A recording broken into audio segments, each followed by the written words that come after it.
Oh, make some noise. Woo. You're tuned into WFM 91.7 Women Radio, the voice of women, Nigeria's first and only radio station for women and their families. Time check once again is 29 minutes to 8, and it's a bright, bright Wednesday morning. Okay, we are now in the newspaper review segment of the Full Breakfast Show, and it is such a delight. It is a beautiful, beautiful day to share with you. We have quite a few things to talk about today, and I hope you're ready because I am ready. We have been able to restore figure out and fix what was wrong with the phone lines yesterday. So yes, you can start calling me. You can start calling me from now. No, don't call me from now. We haven't started like that. The numbers to call 07000 917 917 or 9155917 Our toll-free line is 0800 let me say it right. 0800 1235 917. And then you can text or WhatsApp us on 08155 917 917 or 703 1756 537. So now that the numbers are out of the way, you can, when the phone lines will be open, I shall announce. But these days, safe when I just they call because it's in the paper on our body. That's all right. Okay, we're gonna get into the headlines this morning very soon. Can you believe that we are now on we're 2 days away from November? Hey, today is 29th of October. Isn't that interesting? But we move. Okay, for our headlines this morning, we have from the Punch newspaper, Hurricane Tinubu, Taraba, Plateau, Adamawa governors face defection dilemma. That's in the Punch newspaper. Coup controversy, military interrogates MD, raids ex-governor's house. If you recall, I think 2 weeks ago, even into last week, there had been talks of coup and all of that. Please, we're not for it too, because so that is what is going on. The military is interrogating and trying to get down to the bottom of the matter. Joining me is Rose Yusuf Kaisa. Good morning to you. Hi, Fumi. Good morning. Hi, Fumi. Good morning. How are you today? I'm fine, thank you. Yeah, just network trying to play pranks on me this morning, but I've overcome it. You have overcome, and you don't look like what you have been through. You look way better than okay. Thanks to God then.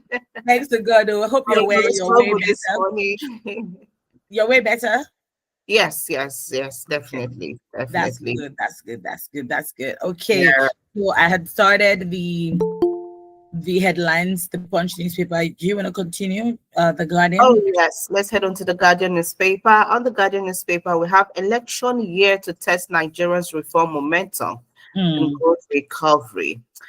All right, let's see how that plays out. Since election year now has they're trying to bring it back to next year. So let's see. All right, another one says power tussle rocks APC as leaders split over Muftwang's defection. So that's coming from the Guardian. All right, and then we're moving over swiftly to this day newspaper, which says Oyedele, despite fiscal expansion amid reforms, poverty still a challenge. Tinubu seeks Senate's confirmation of new CDS, other service chiefs. And finally, on this same newspaper, when I saw this one, I said, they touch everybody. US revokes Wale Soyinka's visa, gives no reason for action.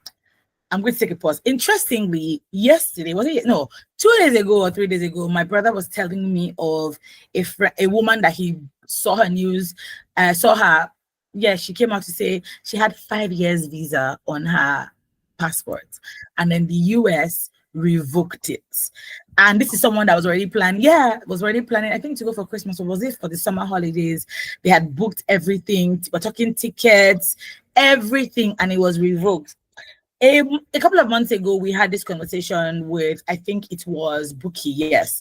And we had talked about this reciprocity thing. Yes, Trump is clamping down, like he's doing what he's doing, like as the president of United States. However, we took time out that day to look internally into our own visa requirements, our own visa process, and we realized that Nigeria's visa process, it actually do choke.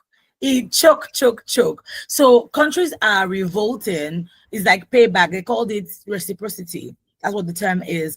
That since you want to be moving the way you're moving, you must think that you're the only one that can stop people from coming into their own country or stop people from bringing things into the country. That's what it is. But then in this case, I think Wale Soyinka has he said, I'm a non-migrant. I read the article, I just laughed. I said, regardless of who you are, now waiting you see, because typically when you apply for the US visa, it's 2 years. Now they're giving people 3 months. I say, yeah. So you cannot even flex anymore. I say, good for everybody. Yes, moving on to the Daily Trust newspaper. All right, let's head on to the Daily Trust paper. Let's see what has been reported on the Daily Trust this morning. So on the Daily Trust, the first headline we have says, Sanusi, how Boko Haram made Jonathan reconsider subsidy removal. Another one says, Trump's government bans Soyinka from the US. Oh, it's even a ban. Hey, sorry to everybody involved. And you know, one thing that we always say on this show, Rose, is that sometimes you think that you're far removed from things because you are in the elite class or you're in the political class. Yeah. And then so you don't fight battles on behalf of the average Nigerian. Do you know how long Nigerians have been complaining about the amount of visa for student, the money they need to pay for student visa, or just anything in general? There's just this, once they see your green pasture, your green passport, your green passport, there's already a look, there's already a vibe that is being given to you. And these are the things that, you know, the Ministry of Interior, the minister in charge of, is it diaspora matters, all of them are supposed to be fighting for the rights of Nigerians, making sure that there's respect, there's dignity, you know, with us. But Shebi, our elder statesmen too, if they're not talking about it, Shebi is Wale Soyinka that they banned this visa. I'm waiting for them to ban other people. As I want them to even ban political leaders so that we can look internally. We need for us to be able to grow the naira, grow the passports, grow everything. We need to look internally, because you guys are just how many percent are you compared to the lot of the rest of us? So yeah, everybody go collect last. Anyway, Vanguard go collect. Beavers. Despite network glitch, INEC pledges seamless Anambra election. I think we're going to be talking about this today because I say, pardon, we never even reached the election. They're coming for the White House, you know, in movies, and you see how everybody's just going up and down and all of it. So I'm just imagining, is that what's going on right now? Are we prepared? That's the question. Are we prepared for it? Anyway. Well, let's hope that this is just, you know, just one for the papers. It's not something that would come to pass. And I'm hoping that they're taking this seriously. Yes. All right, Premium Times. 35 states recorded 17 trillion naira revenue in 2024, yet remain dependent on FAC and says budgets. All right, another one says Tribunal orders General Hydrocarbons to pay First Bank over 270 million naira in damages. Jeez. That's coming from the Premium Times. In the Nation newspaper, we have Edun, benefits of reforms gradually reaching the poor. I'm not going to say anything on that. I'm just going to keep it moving because it's your face for me.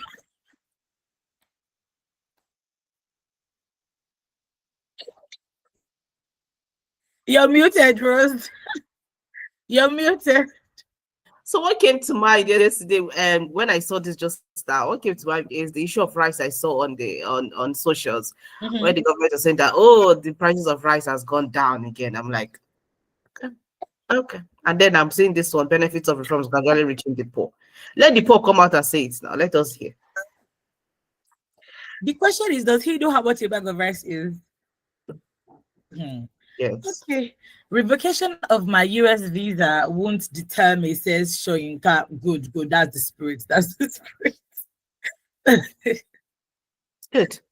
All right, let's head on to the cable. CCB reviews over 500 assets declarations, declaration forms of ministers, permanent secretaries, and uncovers discrepancies. Okay. Regulatory framework, consumer protection, highlights of Nigerian FinTech Regulatory Commission Bill. That's Okay. coming from the table. In the Daily Post, we have Nigeria paying for delay in fuel subsidy removal, says Emir Sanusi. We're going to take about this morning. Governor Namadi launches 10K, 10, no, let me not say 10K, 10,000 Naira monthly welfare scheme for elderly Jigawa residents. Rose, I have a question for you. 10,000. What can you use 10,000 Naira to buy? Let's not go there for me, please. Okay. Let's just move on, because sometimes some of these headlines will just be giving you a headache. 10,000 Naira, how? Monthly welfare, elderly Jigawa residents. Monthly, not weekly. Anyway, the Tribune says reps to probe abandoned 22.585 billion Naira multipurpose dam project in Ile-Ife. This guy come out. You say Gaskia? You know it's true. You're rich to speak outside. Because 22.585 billion Naira abandoned multipurpose dam project in Ile-Ife. So where did the money go to? Yeah. What has been done so far? Yeah. Why is it even abandoned halfway? And then yet somebody else will come back and want to still take on this project and then see a mark money for it. And then the money will just go down the drain, abandoned. All right. North Central holds key to Nigerian's non-oil export growth, says Akume. Okay, let's take the last one. Finally, we have pen pushing newspaper, which says United States of America revokes Wole Soyinka's visa. I don't even know why this is even news. People should come and be going. Because if it was my visa that was being revoked, would you put it in the news? Nobody will know for me. Only for me, James. Who cares? And even just to go back to these reps abandoning this, that was one of the things that was brought up when the Dangote Pengantin Lupeng fight was happening, where some of the callers had said, wait, these refineries, people are fighting this guy, but the refineries that we've had, nothing has been done about them, and money was filled into those things. Yes. Right? And we did not see anything. So somebody now will come. Imagine now that a private individual will come and say, do you know what? I'm going to build a dam and put money in it. You go meet 5 for front. Yes, go meet 5 for front. Because why? Why you want to come block them? you know, they miss them at all. Anyway, some of the headlines that have caught our eye this morning. Those were the headlines, making the daily rounds this morning. But the ones that really, really caught our eye this morning, actually, I want to start with this network one. So the Anambra election is happening next month. I say next month, is days away from now, and they had done a mock election, mock thing in Anambra State, but then there was a glitch with it. The INEC National Electoral Commission has assured voters that the upcoming Anambra governorship election will proceed smoothly despite minor network issues observed during a recent mock accreditation exercise. The INEC chairman gave this assurance. I like that he's just giving assurance, because yesterday, was it 2 days ago, he gave assurance about electoral distance, say the court should not be the one to determine who wins. It should be determined at the close. Now he has come again. We just enter the cocoa of the matter, because you are just giving assurances up and down. You're not really. How many minutes are they giving you the position to sit, right? To ask, to find out, okay, how can we overhaul this thing? You are giving assurances up and down. Like, have they even tested it? This exercise happened yesterday on Tuesday, but you're already giving assurance that it will be fine. Yeah, but for me, how do you think what you will do even before you start work? You will say it. No, you should not say nobody's interested in him and what he has to say. Anyway, he has Anambra elections to prove himself, so let's see. That's just it. Because you know that even the last elections that we had, this was something that people are still very, very bitter about. That they said that there were network issues, network glitches up and down. So what are we saying? Anyway, joining us this morning to help us dissect this matter is our in-house analyst, Emmanuel. Good morning, Emmanuel. Good morning, Fumi, and good morning, Rose. Good to be here again this wonderful Wednesday morning. And I hope you ladies are doing good. Me, I'm good. I don't know about you. Well, we are good. We're okay. We're good. That's good to hear. Good to have you, Emmanuel. Yes, Yeah, yes. Emmanuel, let's talk about Anambra and these beavers. Like, what if I was to ask? I know the answer to this question, but I'm still going to ask you, Emmanuel. Do you have faith? Why are you laughing, sir? Do you have faith in our electoral process in terms of this beavers matter? Do you have faith in it before we not even get to Anambra? Do you have faith that because they are proposing November 2026 for the elections to be moved through as opposed to February 2027? How strong is your faith? Well, because you use the word faith and the word was first used in the Bible, and it says, if you have faith like a mustard seed is very small. So it's telling you that no matter how small your faith is, you can say to the mountain, be thou removed and be thou cast into the sea, and it shall come to pass. So when you ask me that if I have faith is what gives us hope. And faith is the belief we have in our country, Nigeria, that the country is going to work.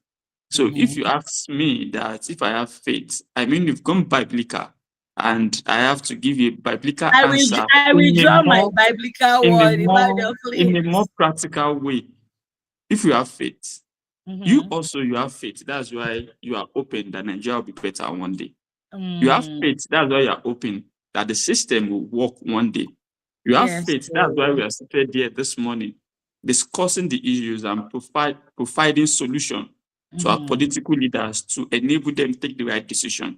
Yes. You have faith. That's why we tell all Nigerians that they need to work well, they need to be good ambassadors, and they need to do the right thing and not support bad things, and also call out political class who have held us hostage for years. Just like the children of Israel, we all have faith that one day we are going to leave this Egypt called Nigeria. Emmanuel, I don't know if I like this route that you're passing. No? We are going to leave this Egypt called Nigeria, and then we are going to move to our own promised land. Yes. But the option of us moving to our own promised land rests on our shoulders, and which is the path which has been provided by us every 4 years, that we choose who to lead us. If we choose right, we move to the promised land. If we choose wrong, we continue to remain in the wilderness. But the truth is, part of those that would enable us have a strong process to live where we are and to see if our faith will work is the Independent National Electoral Commission, INEC. So when you get assurances from Amupiton that this will stop, this will stop, well, they might have listened to Davido's song and discovered that at the end of the day, Davido finally got trauma based on assurance, and is assuring us that Nigerians will get the dividends of democracy and move the right path based on the fact that it's giving us assurance. But truth be told, 2023 was the breaking point in the relationship between Nigeria and INEC. What we're saying is the fact that we know the political class are always way ahead in finding how they will get into the office through crooked ways. But INEC is the umpire that is there to ensure that the game is even. But over the years, we've discovered that even when INEC has announced their own results, the courts of law has been the place that has decided the final results. And this ought not to be, because, see, the number of cases we have in tribunal can be put to the fact that INEC has not delivered in its core mandate to ensure that there is free and fair election. And INEC has not been sincere enough to give Nigeria the kind of election Nigeria has hoped for, especially young Nigerians who have seen election in Western world, not in third worlds as we have in Africa, because you can't compare election in this part of the world to what we see in Senate climes. Though it's not all gloomy for them, but they still have a little sense of morality. They still have a little sense of how it should go, and they still maintain decorum. But our own election reminds me of tribal wars, of religious wars, because this is what comes to forefront during electoral process in Nigeria. And it is a game the political class plays. But don't let me deviate from the topic, which is INEC, and the glitches that occurred during their mock trial in Anambra State. Don't forget that Anambra election is coming up on the 8th of November, and this is very close. And during the mock trial, it was discovered that there were minor glitches, especially in 12 specific polling units in the state. And well, if they are saying they are giving us assurance, I'm happy they are even coming out to tell us that they experienced minor glitches in 12 polling units in the state. 12 is a small number, but 12 is also a very important number because it is the right of every Nigerian to vote and be voted for. So if there is glitch in 12 polling units, what happens to the about 2,000, about 5,000 or 10,000 people in that unit? You can't disenfranchise them. They must vote. And we are happy that INEC is coming out to tell us. Now they've seen the glitch in 12 polling units. November 8th is a long time for them to actually rectify and ensure that no glitch occur. The truth and the good news about this is election is only taking place in Anambra State. So INEC, you have no excuse to experience a glitch. You have no excuse to experience server breakdown. Right. So let's see how the tenor of, if Nigerians are going to trust in the tenor of Amupiton and believe that this is a breakaway from the Yakubu tenor, I think Anambra election will set the pace and the tone for that. How INEC performs in Anambra election will determine the trust and the legacy that Yakubu will have, that Amupiton will have. Now Yakubu has gone. We have the Jega era. We have the Yakubu era. Power is transient. And the truth about life is no matter the amount of power you hold, 6 feet is just the place. You leave office one day. And this is the error that Nigerian political class does not seem to understand. And I'm hoping that the senior advocate now who heads the affairs of INEC will understand the whole bit of the law, will understand the interpretation of the Electoral Act, will push for electoral reform and ensure that glitch is now a term of the past. Because I'm quite sure that if you can end glitch with INEC, you can end glitch with WAEC and JAMB also. Because the glitch of WAEC and JAMB was as a result of the glitch of INEC. And if INEC stop using glitches, then students can also be free. So we need to move away. And see, network is not controlled by INEC. You understand? Network, a lot of things determine network. Maybe you need an IT person to come and speak to that. But there should be contingencies in place in case this happens. Because most times this just happens. And then you have to start looking for form EC8A to take to the court of law. You don't get the form EC8A. I can tell you a state that even from last election, they've not gotten the form EC8A up to today. The Resident Electoral Commissioner didn't provide it to them to even take to court. So they must ensure that the beavers which they've brought retains and brings hope to Nigeria, not that Nigeria would reject it. They must ensure that they speak what they are going to do, not what they are not going to do. Yakubu, electoral transmission of votes, and Festus Okoye back then, but now when the matter arises, they said no, they just spoke it in words. African leaders. We must ensure that we don't go through the path of countries like Cameroon who are struggling to have a free, fair election and are just a one-party state system of government. So the hope, whether we are going to have faith in this country, rests on INEC. You asked about faith. And INEC is part of the faith process. If INEC can give us a little bit of faith that they are going to do what they ought to do, they are going to work the way they ought to work, they are going to ensure there's free, fair, and credible process, then there's faith. Then we have faith that we can say to the mountain of corruption in Nigeria, be thou removed, and it will be gone, based on our voters card and on our fundamental human right to be voted, to vote and be voted for. So it's a long process, but I hope that this would work. And what is INEC doing and what must still be done if we have to look at it this way?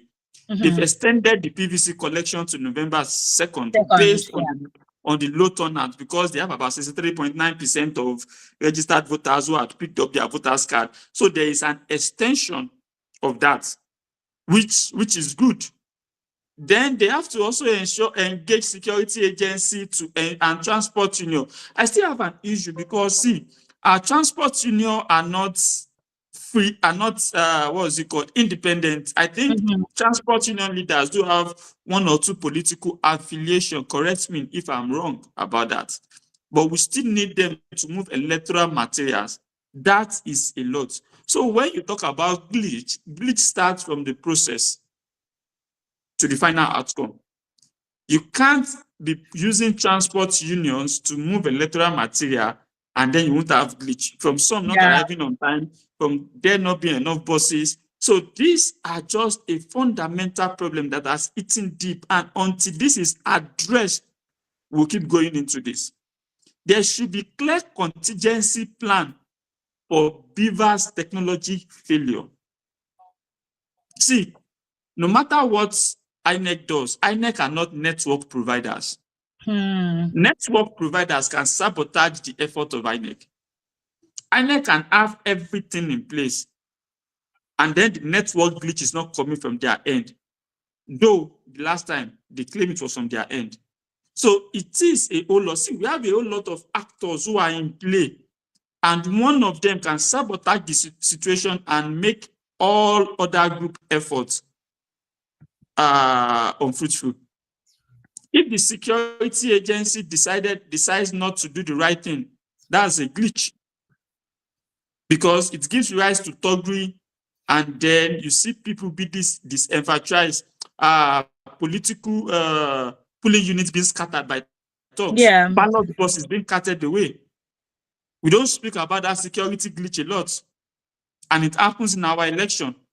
Thugs threatening people, police standing hand akimbo watching.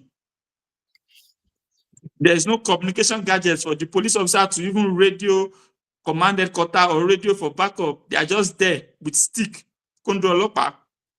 So now, we have to move forward, because see, we can't be having the mentality of conducting an election with 1935 setting when we want to now impute 21st century technology into it. No. We shut down our country for election. Other countries' economic activity continue for election. But we are still stuck in shutting down our country for election. And then election is like gidigbo, gidigbo, as they fight on the streets.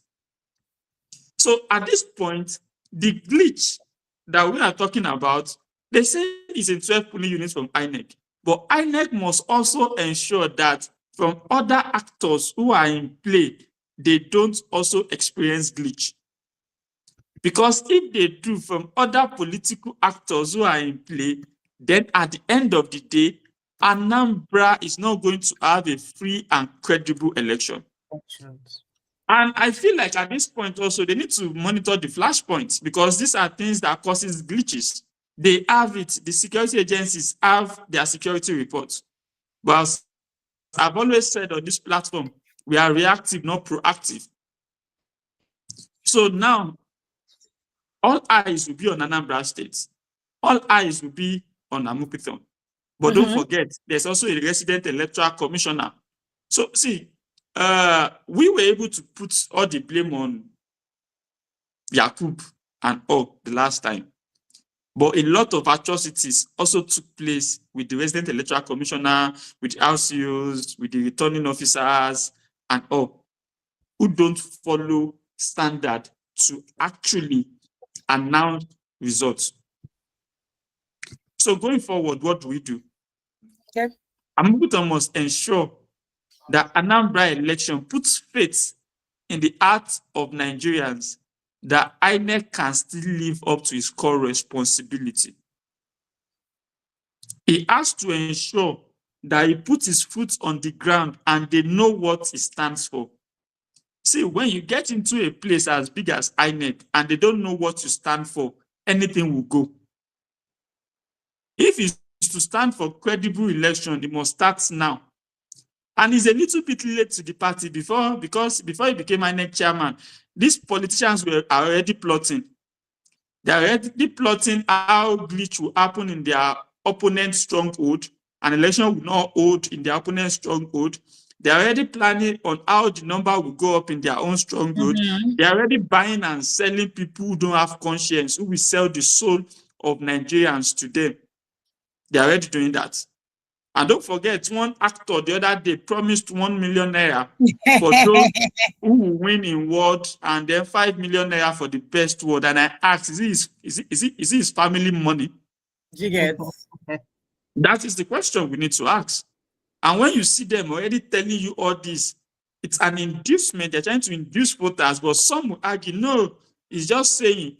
I think those that are arguing that it's just saying you should go and read the Electoral Act and understand the law, because in Nigeria, we are ignorant when it comes to something that favors us. But when it doesn't favor us, we know the law, but we are never plain telling the truth. Yeah. And that saddens my heart. I belong to no political affiliation. I just want a better Nigeria. And I have faith, as Fumi has rightly mentioned this morning, that if INEC gets it right, Nigeria will get it right with its leader. But if INEC doesn't get it right, the word of P.C. Ume in his poem, Ambassadors of Poverty, will just keep echoing in our mind. He didn't only define political classes as ambassadors of poverty, he also described those of us who will not do the right thing. And I think if INEC doesn't do the right thing, they also falls under those who can call ambassadors of poverty. So glitch, thank God, 12 polling units. I'm hoping if at the end of the election, November 8th, INEC will only tell us that, oh, out of the 12, only 2 experienced glitch. And then maybe I might send a bottle of drink to INEC headquarters for the INEC chairman. They will deserve it. All right, it's 3 minutes after 8 right here on your Women Radio WFM 91.7. This is the newspaper review right here on the Full Breakfast Show. My name is Rose. I've got Olufemi J, and of course our in-house analyst Emmanuel joining us this morning, and we are looking at Anambra governorship elections. You know what is going to happen in a few days' time. That's like next week. Yeah, next week. So what's going to happen? Because I mean, they're saying that there are some network glitches, but INEC is still pledging seamless Anambra elections. And this is a time to actually see what we might just experience by next year's election, if it's going to be by that time. So while you can do well to dial the number 07000 917 917, you can also dial 09155 917 917. Let's get to hear from you through our WhatsApp lines and text messages on 08155 917 917 or 0703 1756537. Let's not forget our toll-free lines are also up and running. 0800 1235 917. That's our toll-free number. So please do well to dial the numbers. Let's get to hear from you this morning. It's the newspaper review. So well, we can only say let's get to see what will happen on the 8th of November. And hopefully it goes well. And like Emmanuel said, maybe we'll just come and say, oh, it's just only one polling units that had some glitches, or but results were all transmitted digitally, and there was no cause for alarm. Everything was okay from the INEC themselves, and hopefully the network providers are up and doing too, so that all of this would actually not repeat itself. If not, the fear of the last elections we had is still lingering around. A lot of people still have that in mind. So like Emmanuel was saying, the faith and the having that thought that, okay, if only we can get this right, then that would actually give a lot of people the trust that something good is about to happen in the general elections. But hey, let's see how this gets to pan out. All right, so let's head on to the next headline. It's 6 minutes after 8 right here. Let's look at this particular one. I don't know, sometimes our colleagues, if some of our colleagues, the kind of pictures they use to, the picture of this particular one is just looking like a meme. So it says, Edun, benefits of reforms gradually reaching the poor. And the picture that is there is just like, well, me, I'm just talking. All right, so this is coming from the Nation newspaper. And it says, Edun, benefits of reforms gradually reaching the poor. Now, Minister of Finance and Coordinating Minister of the Economy, Mr. Wale Odun, yesterday laid out comprehensive measures being implemented by the federal government to ensure that the gains of the macroeconomic reforms substantially impact Nigerians. Now, he spoke at the Oxford Global Think Tank Leadership Conference in Abuja and said the government reforms have been implemented with a clear focus on easing the hardship faced by particularly the citizens, particularly the poor and the vulnerable. He said many Nigerians are struggling with the impact of rising food and transport costs. The government is already rolling out targeted interventions to cushion these effects. All right, he said the government has established a transparent, accountable, and robust system for providing direct payments to 15 million households in Nigeria. So my issue with this is, although he says each individual beneficiary is identified by name and their national identity number, and payments are made digitally, either directly to their bank account or mobile wallets. Can it be? I hope that my name is inside this thing and the name of my family members. I'm just hoping that it's because for all of the times that we've heard that, oh, they're sharing so amount of money to poor Nigerians, to families in Nigeria. So this, I've not heard any of my family members say they've gotten it. I don't know about Ifumi and Emmanuel, but I've not heard any of my family members say they've gotten it. So it just sounds like, things that happen in the air. So maybe if any of our callers have ever received any of this money, please call in and let us know that you have received education scheme money, that you've received something, maybe so that it will give us hope and that one day it will reach us.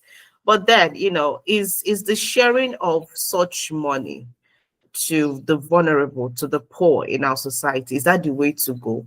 Because we've had it a lot over and over again. In fact, some scammers have actually been using that to scam a lot of people. Or register for this so that you'll be able to access the government agricultural scheme, a free loan, this one, that one. You'll just be hearing a lot of things. I don't know which is true, which is not true.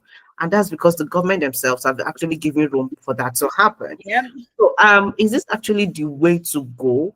Even if you are saying that you are gradually taking the poor, or you're actually trying to make things better for the poor, is it by sharing money? Is it by making sure that you have 50 million Nigerians who will access 20,000 naira, or who can access 50,000 naira, or who can get 100,000 naira? Is that actually the way to go if you really want to reach the poor? Because there are so many ways to actually reach these people without even you giving them cash at hand. When you make the economy better, when they are able to transact, in a very at a very good rate, and they're seeing their gains, they're able to go to the farms, they're able to do their work. You never have to send anybody money. All of this will come to them gradually. Yep. Emmanuel, help us, because Help us. it's true now, because I don't know. Well, first of all, Emmanuel, have you received any government scheme before? Maybe so you should tell us. Well, I'm not sure I'm on their safety net, because they would look at me as someone that is not safe with them. But the truth is, see, when a government starts measuring the economics of the society based on the reduction in the price of a bag of rice, then that society needs to see a psychiatric doctor. Because at this point, based on the fact that we have a reduction in the price of rice due to harvest season, due to importation of rice, we are saying that we are seeing the gains. A society that judges its economics based on price of rice dropping is not a society that is serious about moving forward. And truth be told, I think on this platform, there was a day that you guys had discussion on bag of rice and all. And the 10,000, 15,000 reduction in the price of rice, how does it affect the life of an average Nigerian? So I said, let me find out how this reduction has trickled down. A paint bucket of rice that was sold for 6,000 before is now selling for 500 naira difference. How does that amount to dropping of inflation? So when they say that Nigerian is getting to the poor household, what happens to the 130 million Nigerians living in multidimensional poverty? Hey. Have it dropped to 100 million? See, if the over 130 million Nigerians living in multidimensional poverty, if it drops to 100 million, then I will tell them that, no, your reform is working, it's getting to households, because households are now being able to rise and their purchasing power is increasing. But what do we have? We still have Nigerians struggling. Go to the streets, you have people begging. You go to malls, shopping malls, and you see people loitering around, trying to beg. Begging has become the order of the day in a country that is flowing with milk and honey.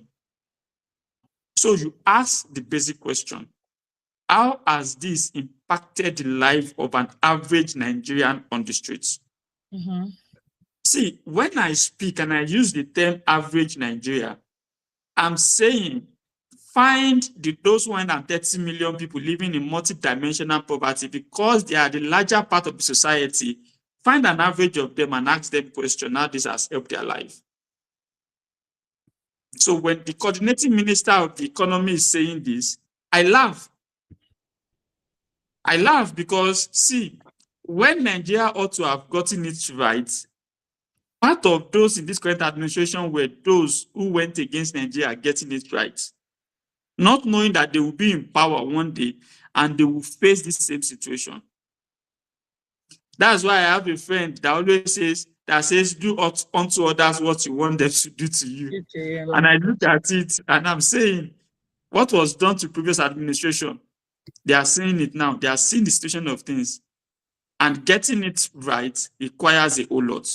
Yeah. Kudos to them. There are changes in the macroeconomic aspect. That is for them. But the micro transmits directly to the people. And that is where we have not seen the changes yet. Good morning. That is where. Oh, we have a call. Hello, good morning. Sorry, Emmanuel, we have a call. Hello, good morning. Good morning. Good morning, Evangelist Dixon. How are you? Fine. Any day I sleep and wake up, I glorify God. Many have gone this. Yes. I counted among believers. So I always keep hope alive. I'm not moved by Nigerian economy. I'm moved by God's own economy. Okay. At least hope. So president of peace not speak. So let's have faith. So don't, because there's still amount of thinking that it changes the kind of thing. What you can't think, don't bother yourself. I believe we get there. Actually, prices of food are coming down. But it's not as supposed to be. Like, a person like me, I eat beans a lot. There was the time I bought a paint bucket of beans at 13,000, 12,000. Now, I can still buy it for 6,000. That's really 6,000. This rice, you buy in bags. I told you I don't eat foreign rice. It's Nigerian rice. What I'm blaming other people, I don't do it. I don't see how many Americans that are eating Nigerian rice. I don't see it. Even too big want to import everything. How then do you want the economy to grow, Nigerians? At least, little by little. Even Japan that started, even formerly Taiwan, take anything they are making, say, but now it's not fit. So let's start somewhere. Let's start what I'm saying. Let's start somewhere. Not on what we can get out of Nigeria.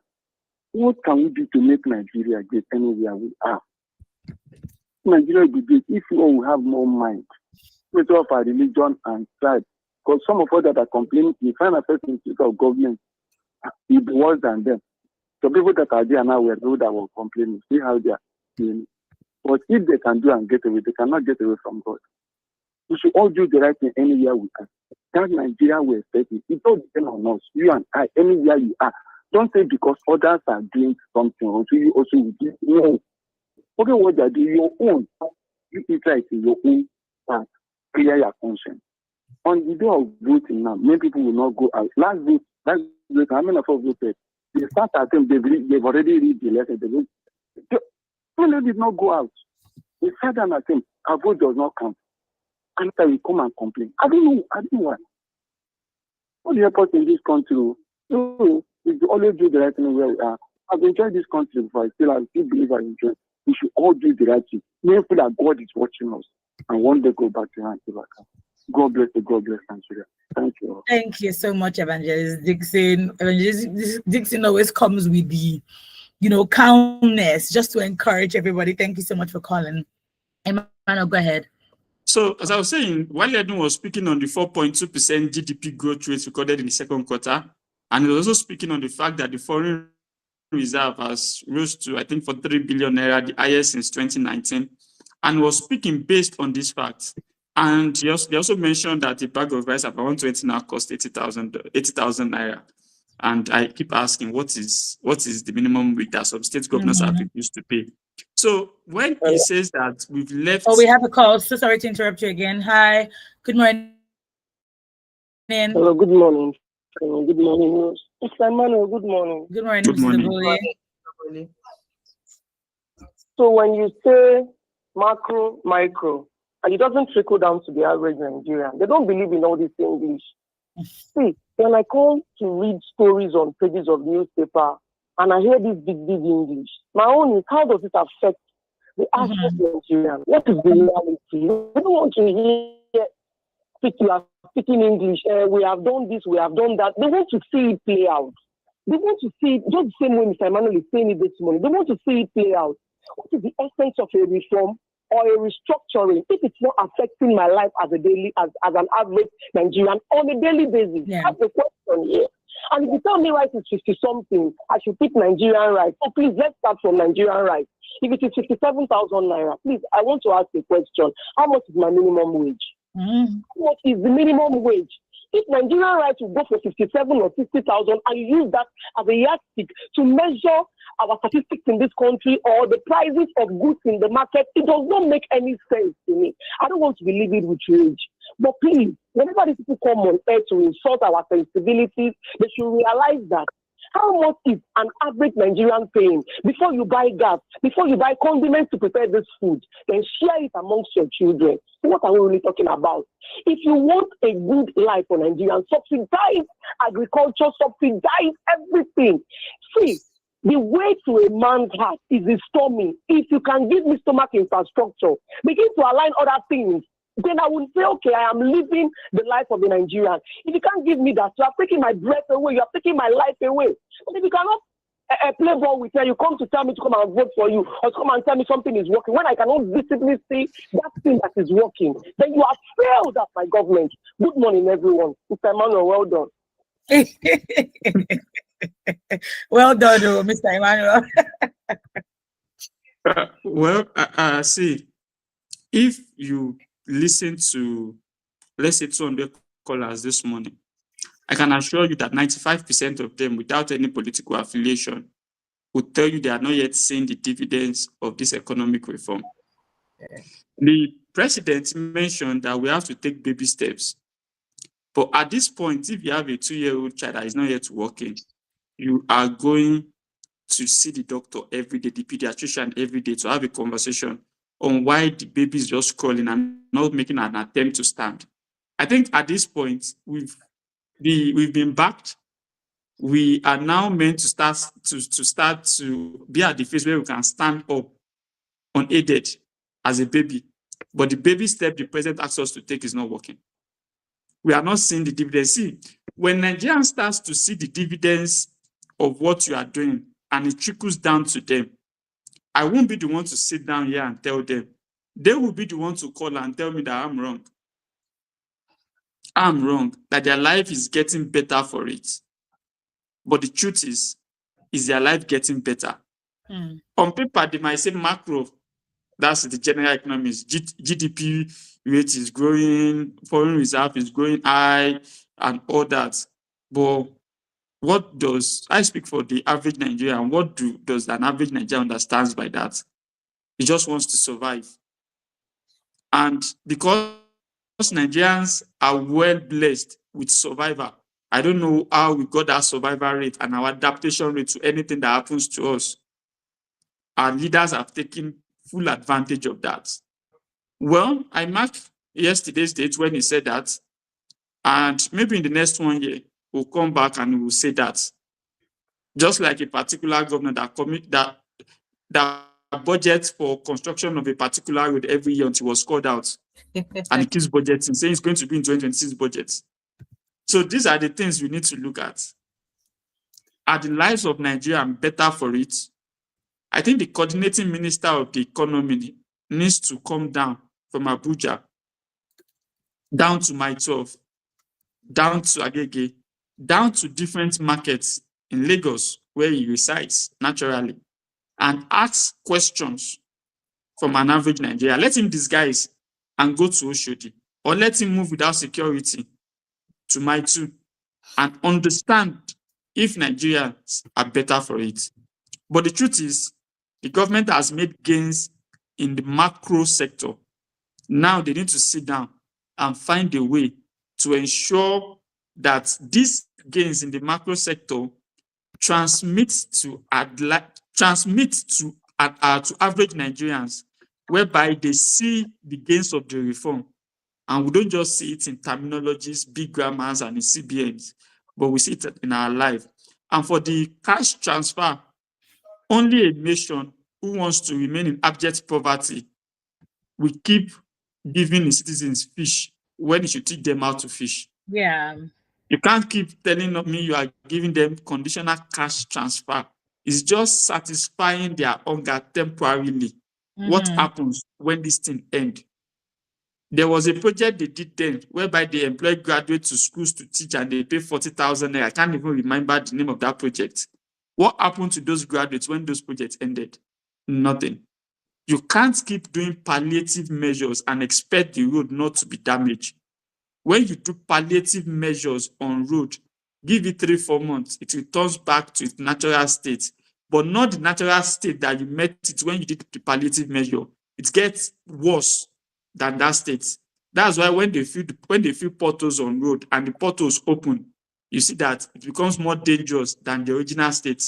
You can't keep doing those palliative measures and then it ends after a year, after 2 years, and you expect the economy to move. No, when you do those palliative measures, you measure your gain, but then after a year or two, reverse is the case. And I think at this point, the gains of those reforms has to be seen in the average and the life of an average Nigerians. And then when it is seen, I think Nigerians will give them kudos for it, and nobody will even have the guts to tell you that they are not voting for you.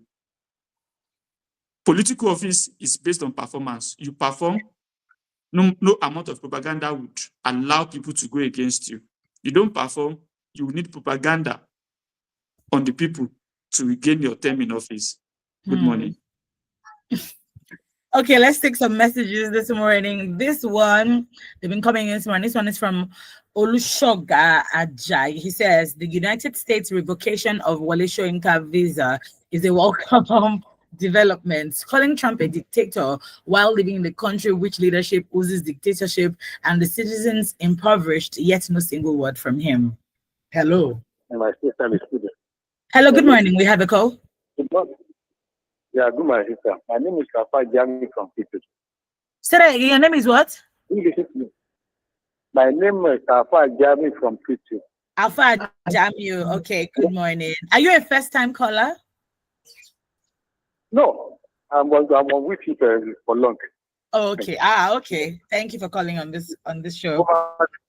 Woman Radio is my sister to contribute to what's going on in Nigeria. We love it. Thank you so much. Go ahead. The area I want to talk on is that in countries which know how to poverty these people, one of them is Nigeria. They don't want us to survive.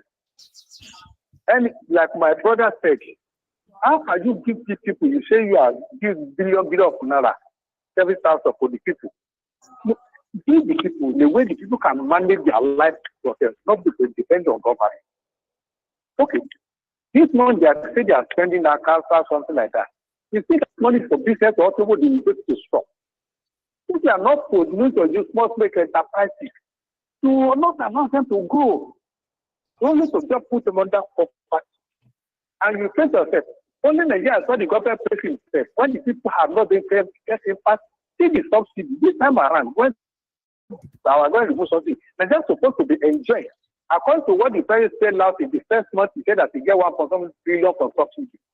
And he read palliative outreach. If to say demand followed that palliative, not enterprise and put them. Okay, but if somebody gets about 2 million naira to do business, and you have about his wife and children have 2 families, even with extended family, we still enjoy part of the money.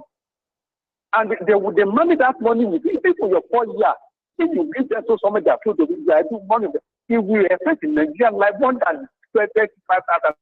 It will do what, for God's sake? What was to September to do? What was to prepare to do?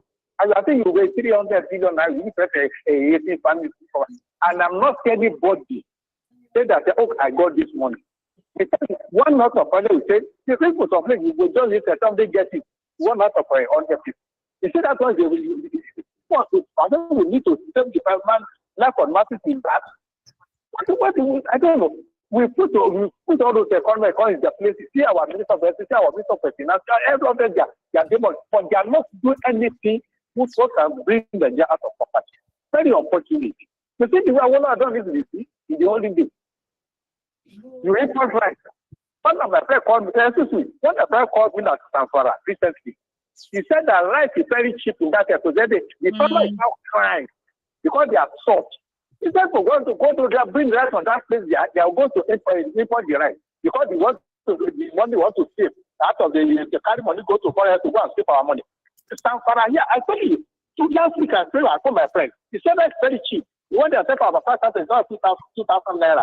But why they are not bring rice from that place to go to India or Water to go and bring the rice? Our farmers suffer for that place, and many of them are crying now. So what are they suffer for? I mean, this Nigeria, what I'm telling you is free. Cost for now. You see, all those areas, those farmers who are planting the rice, they don't go there to buy and bring out to the south here. They are going to India to go and buy rice. Is it legal to do that? Thank you so much, Thank you so much, Alpha Jami, for calling in. We've run out of time. Where did it time go? Allow me to speak to you. Thank you. Where did the time go this morning? We have to look internally. This is our 1 hour. Because the way Nigerians have been upset these days, I don't even know. Unfortunately, we can't even take the messages this morning, but thank you all for sending in your messages. Thank you so much. I can see the messages from Lekon, from Hayford, from Olushaga. Thank you so much, but we cannot take your messages. Emmanuel, as always, thank you for standing in today. We truly appreciate you. All right, we've come to the end of the Full Breakfast Show this morning, the newspaper review. Catch us same time tomorrow at 7:30 with our analyst as we once again tackle the issues of Nigeria, and hopefully we see light at the end of the tunnel. My name is Fumi Bangala. My name is Rose Yusuf Kaiser. Do well to stay with us on Women Radio WFM 91.7. Good morning.